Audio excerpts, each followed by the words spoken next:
Hello and welcome again to Study English IELTS Preparation. I'm Margot Politis.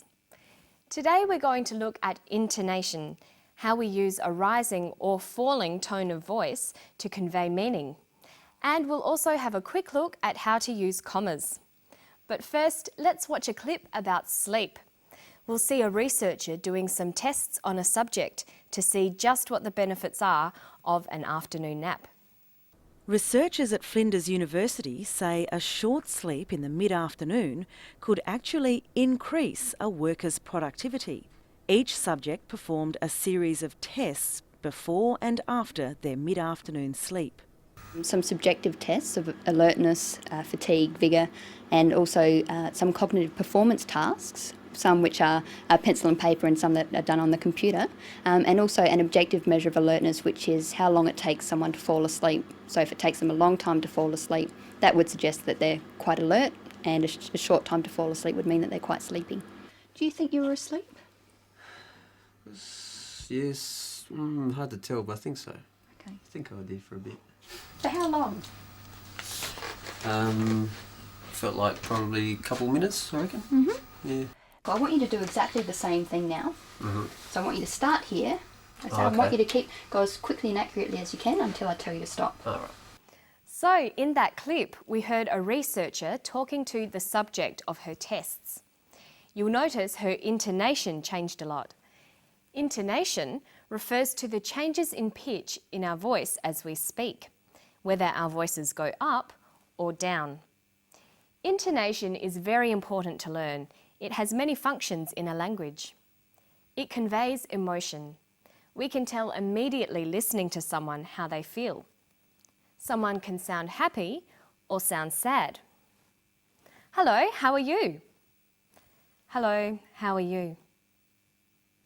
Intonation also conveys meaning. It lets the listener know whether something is a question or a statement, or it can indicate different levels of certainty or uncertainty. Hello, are you well? Hello, are you well?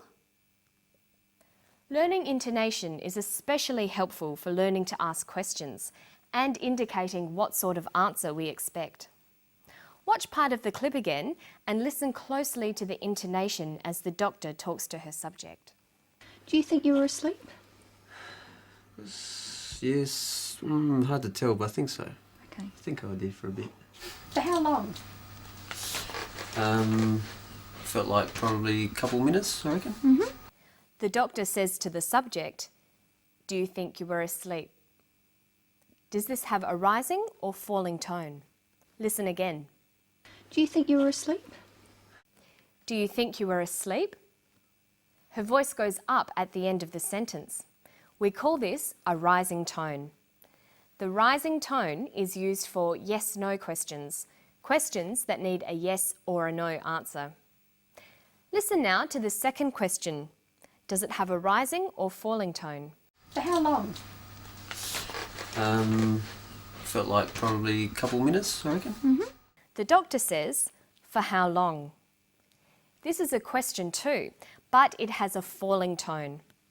A falling tone is used with information questions. They're questions that need information as an answer, not just a yes or no answer. The man answers with a statement. "A couple of minutes, I reckon." This takes a falling tone. In English, statements usually end in a falling tone. The falling tone at the end tells the listener that the statement is finished. Listen to the intonation used to give instructions. So I want you to start here. So I want you to go as quickly and accurately as you can until I tell you to stop. Did you hear the falling tone at the end?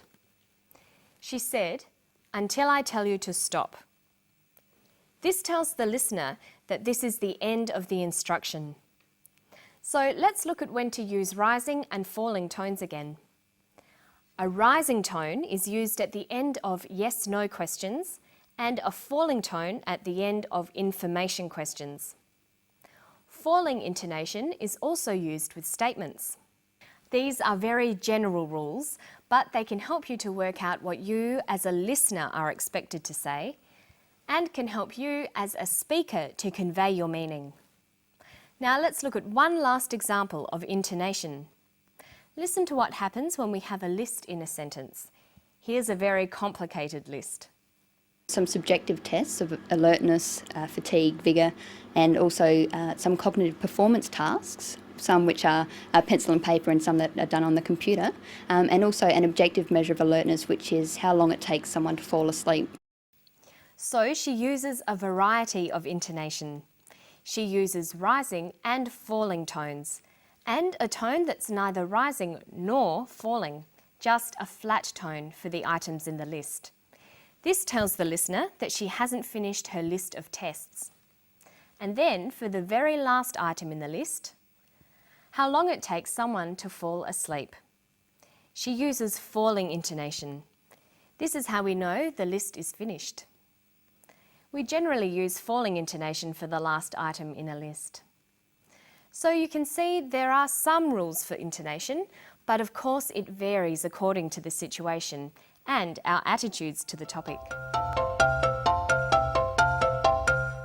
Okay, so when we're talking, we use intonation, pauses and body language to convey meaning. But what about when we're writing? Well, we need to use punctuation. Let's start with one of the most common but difficult punctuation items, the comma. Commas are used to help readers understand the exact meaning of a sentence. They're like pauses in speech. A comma in the wrong place can give the wrong meaning to a sentence. For example, look at these two sentences. Stop, Jane. Stop, Jane. In the first sentence, the comma shows where there is a pause in speech. Stop, comma, Jane. And this tells us that the speaker wants Jane to stop. In the second sentence, there is no pause and no comma. Stop, Jane. With no pause, we know that the speaker is telling someone else to stop Jane. Let's look at some rules about using the comma. First, commas are used to separate items in a list. Look at the way commas are used here. Some subjective tests of alertness, fatigue, vigour, and also some cognitive performance tasks. Okay, so notice that when we write down her speech, we put commas where she uses pauses, and we use intonation to separate the items in a list. We write alertness, comma, fatigue, comma, vigour. We read this as alertness, fatigue, vigour. Adding a comma between items in a list tells us clearly how many different items there are. A second use of commas is to separate clauses in a sentence. We use a comma to separate dependent and independent clauses, but only when the dependent clause is first in the sentence. This sounds complicated, but it's not really.